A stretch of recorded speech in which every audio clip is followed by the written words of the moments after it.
The Romance of Missionary Heroism by John C Lambert. Chapter 16. In the Forests of Guiana. 400 years ago, when the beautiful West Indian islands were first discovered by the white men, they were inhabited by various native races of which the most powerful were the Caribs, a fierce and cannibal people.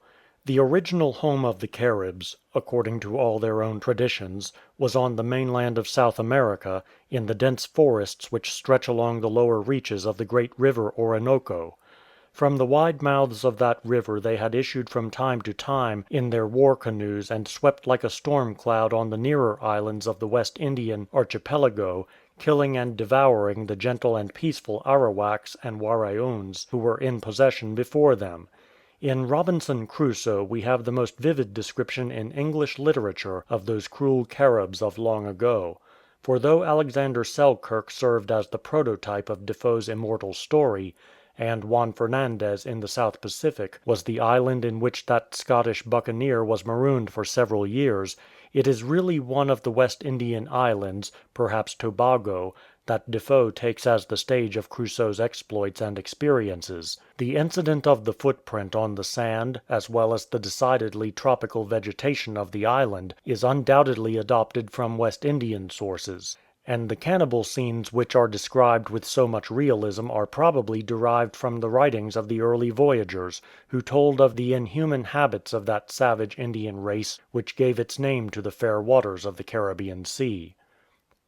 From the Caribbean islands the old Indian races, both the conquering and the conquered, have now almost entirely disappeared. To find a pure-blooded representative of those primitive people, whom Columbus and the other early discoverers found there at the close of the 15th century, we have to go to the forests of the South American mainland, to which the broken relics of the aboriginal West Indian peoples, Caribs, Arawaks, Waraoons, and the rest, were long since driven by the tyranny of the Spaniard. Within the recollection of the present writer, Waraoons of the Orinoco used still to come paddling once a year across the blue Gulf of Paria on a visit to the old home of their fathers in Trinidad, the nearest of all the West Indies to the South American continent. He can remember, as a boy, going down with his father to the wharf at San Fernando to see these Waraoons arriving, statuesque, sad-looking savages, absolutely naked, who brought with them for barter articles of their own manufacture, hammocks of great strength such as they swung to the trees in their forest homes, baskets ornamented with stained porcupine quills skillfully woven into the framework, mats similarly embellished with jumbi beads and other wild seeds, red, black, or brown. In his At Last, A Christmas in the West Indies, Kingsley gives a beautiful description of the annual visit of the Waraoons to Trinidad, although he had not the opportunity of seeing this curious sight for himself. Once a year, till of late, I know not whether the sight may be seen still, a strange phantom used to appear at San Fernando. Canoes of Indians came mysteriously across the Gulf of Paria from the vast swamps of the Orinoco, and the naked folk landed and went up through the town, after the Naparima ladies, so runs the tale, had sent down to the shore garments for the women, which were worn only through the streets, and laid by again as soon as they entered the forest. Silent, modest, dejected, the gentle savages used to vanish into the woods by paths made by their kinsfolk centuries ago, paths which run, wherever possible, along the vantage ground of the topmost chines and ridges of the hills. The smoke of their fires rose out of lonely glens as they collected the fruit of trees known only to themselves. In a few weeks their wild harvest was over, and they came back through San Fernando, made, almost in silence, their little purchases in the town, and paddled away across the gulf towards the unknown wildernesses from whence they came. In the forests of Guiana the Society for the Propagation of the Gospel has long carried on a most interesting work among the Caribs, Arawaks, Waraoons, and other Indian tribes which still represent those island aborigines around whom gathers so much of the romance and tragedy of early West Indian history. None of the Society's agents has been more diligent or successful than the Reverend Mr. Brett, whose Mission Work in Guiana is a standard book on the subject of the Indian races of Venezuela and British Guiana.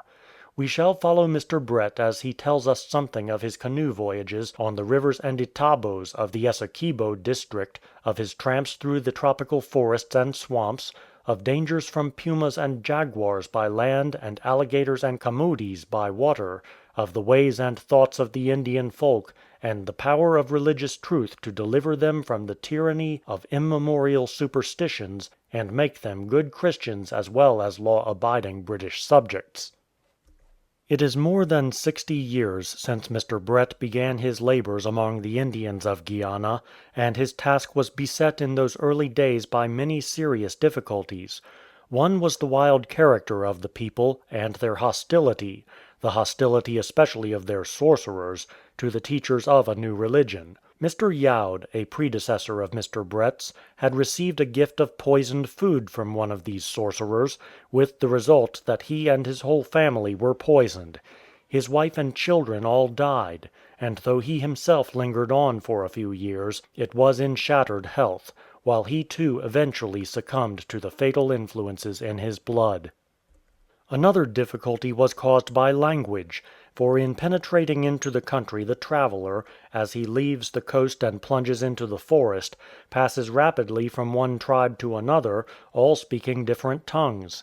Nearest to the sea are the Waraoons and the Arawaks, farther inland are the Caribs, beyond these are the migratory Akawoyos, who do not live in villages, but wander through the woods with their deadly blowpipes, by means of which they bring down from the highest trees the birds, monkeys and other animals that they use for food. Mr. Brett found it necessary to learn 4 Indian languages, none of which had ever before been reduced to a written form. And not only did he master them for himself, but prepared grammars and vocabularies which made the task of his successors infinitely easier, and also translated into all of them large parts of the New Testament. Not the least of the difficulties was that of travelling in such a country. It involved laborious and often dangerous canoe voyages, and weary tramps through dense forests, which at certain seasons were converted into dismal swamps. But Mr. Brett had the true enthusiasm and pluck of the pioneer missionary, and seems to have considered the hardships that fell to his lot as all in the day's work. Guiana is a land of many rivers, and this makes canoeing the chief method of travelling, especially as the forests themselves become inundated after the rains, and it is then possible to cross from river to river by means of passages called itabos. In this way, for example, an Indian crew can paddle across country from the Essequibo to the mouth of the Orinoco, a distance of 200 or 300 miles. It is not all plain sailing, however, in a voyage of this kind. Every few minutes the Indians have to use their cutlasses to lop away the network of interlacing branches and creepers which the prodigal growth of the tropics weaves so quickly from side to side of the narrow waterway. Sometimes again the passage is blocked by a great fallen tree, and then the missionary must lie down in the bottom of the canoe, while his boatmen try to thrust it underneath the barrier. This has to be done as quietly and swiftly as possible, for fear of disturbing any venomous snake which may have taken up its abode in a hollow of the decaying trunk. But canoeing was not always feasible, and then would begin the tramp through the forests, those mysterious and awesome high woods of the tropics, of which Kingsley writes with such enthusiasm. To the inexperienced traveller in this wilderness of rank vegetation majestically confused there sometimes comes the fear of being lost, for he feels his own helplessness as to direction, and knows that but for the instinct of his Indian guides he would soon go utterly astray. He is bewildered, too, by the multiplicity of strange sounds. Parrots are screeching, monkeys are chattering, cigales are piping on a high note, which suggests a shrill steam whistle, insects innumerable are chirping and whirring, while at times, perhaps, there comes a noise like a muffled crash of thunder, which tells that some ancient giant of the woods has fallen at last. The forests of Guiana are full of swamps, and when Mr. Brett came to these there was nothing for it but to take off his shoes and socks, sling them round his neck, and wade on through mud and slime. Repeated soakings often made his feet swell so badly that it was hardly possible to pinch them into shoes again, and he found it easier simply to go barefooted like an Indian.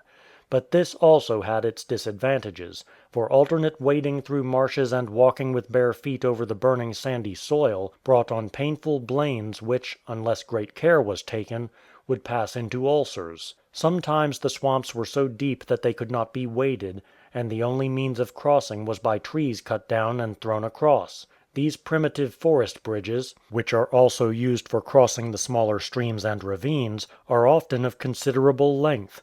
Mr. Brett tells of one which he measured, the trunk of a mora tree, which was 108 feet long from the place where the trunk was cut to the point at which the lowest branches began to spring. The Indians are quite expert at walking on these slippery pathways, but to a European with his boots on they present a formidable task. Mr. Brett's Indian companions were sometimes quite anxious about him, and on one occasion exhorted him to hold on with his feet, forgetting that toes encased, as his were, in a good thick sole are of no use for prehensile purposes. Apart from the malarial fevers to which in those low-lying tropical regions a European is constantly liable, the chief dangers encountered by Mr. Brett in his journeys into the interior came from the wild animals which swarm in Guiana, both on land and water. There are alligators of various sorts which, as amphibious creatures, are dangerous on both elements. Mr. Brett tells of one which made its nest in his own churchyard, and rushed savagely one evening at an assembly of mourners gathered round a grave, just as he had finished reading the burial service, scattering them in all directions. But not less dreaded than the alligator is the great anaconda, or camudi, as the Indians call it, a species of water boa which swims like an eel, and grows to the length of 30 feet. In the water the camudi is more than a match for the alligator itself, and has been known even to attack persons who were inside a canoe. One Sunday morning an exciting fight took place in mid-stream between a camudi and an alligator, exactly in front of a chapel on the bank of the river Pomeroon, in which Mr. Brett was conducting divine service. At the news of the fight his congregation deserted him to a man, and even he could not resist the temptation to follow them as speedily as possible to the scene of action. The battle went on desperately for a long time, but at last the camudi succeeded in getting that deadly grip with its tail which gives it full purchase for its gigantic strength, and then it drew its coils tighter and tighter round the body of its formidable antagonist until the life of the alligator seemed to be completely squeezed out. At this point one of the onlookers, who had a gun and was a good marksman, fired and killed the camudi, which sank to the bottom. The alligator drifted ashore by and by with its ribs crushed in, and in a dying condition, when it too was dispatched. Besides the labaria, a very deadly snake which lurks among bushes or in the holes of old trees, the traveller through the forests has always to be on his guard against the puma and the jaguar. The puma is a formidable beast, but the great spotted jaguar is the tiger of South America, and is not much inferior in size or ferocity to the tiger of the Indian jungle. It is very destructive of goats, sheep, and cattle, and Mr. Brett tells us that he has often seen its footmarks in the morning on the moist ground all round a house, showing how it had been prowling about through the night in search of prey. The jaguar does not hesitate on occasions to attack men, and within Mr. Brett's own knowledge several persons lost their lives in this way, being both killed and devoured. Its habit of concealing itself in a tree and making its deadly spring from that coign of vantage upon any animal that passes underneath renders great caution necessary in going along the forest ways. It has a wholesome dread of the rifle, however, and the march of civilization is driving it farther and farther into the recesses of the woods. But there are smaller creatures of the tropics for which civilization and the rifle have no terrors. There are myriads of butterflies, of course, which flutter past on wings of crimson and gold, darting hummingbirds, with ruby or emerald breasts gleaming in the sunlight, fireflies which come out at dusk, and flit to and fro with their soft twinkling lights in the warm night air that is heavy with the breath of flowers. If the tiny creatures of the tropic woods were all like these, the traveller might fancy himself in a kind of earthly paradise. But what of the marabuntas, which Trinidad boys used to call marrow bones, from some idea that the stings of these fierce wasps, which are fond of building their clay nests in the corners of the white man's veranda, would penetrate to that region of the juvenile anatomy? What of scorpions, centipedes, tarantulas, blood-sucking bats, bete rouge, chigos or jiggers, and biting ants, whether black, white, or red? Worst of all, what of the ubiquitous, irrepressible, unconquerable mosquito, which sometimes almost drives its victims mad, and whose victories over man, its mortal foe, deserve to be sung in the notes of its own musical humming and written with the blood of its helpless victims in some epic of the jungle? Mr. Brett does not exaggerate in the least when he reckons insect and other small annoyances among the most serious trials of missionary life in the inland districts of British Guiana. What sensitive white-skinned people have suffered from mosquitoes alone may be judged from this. At the season when the mosquitoes were at their worst, Mr. Brett's Indian crew, after a long and hard day's pull up the river, would sometimes paddle through the night for many a weary mile to the river's mouth and out to the open sea, in the hope of escaping for 2 or 3 hours from the stings of these excruciating pests. Of the Indian tribes described by Mr. Brett, the Waraoons are in some respects the most interesting, precisely because they are the most primitive. When Sir Walter Raleigh was passing through the channels of the Orinoco Delta in search of his imaginary El Dorado, he and his men were astonished to see fires burning high up in the air under the leafy crowns of palm trees. These were the hearth fires of the Orinoco Waraoons, who become tree dwellers for several months of the year, when their country is turned into a vast sheet of muddy water. Building a platform far up the stem of a palm tree, under the shelter of its overarching fronds, they plaster a part of this platform with clay to serve as a hearth, and sit smoking contentedly in their airy habitations, except at such times as they feel disposed to slip down into a canoe so as to visit a friend in a neighbouring tree or go out fishing with a view to supper.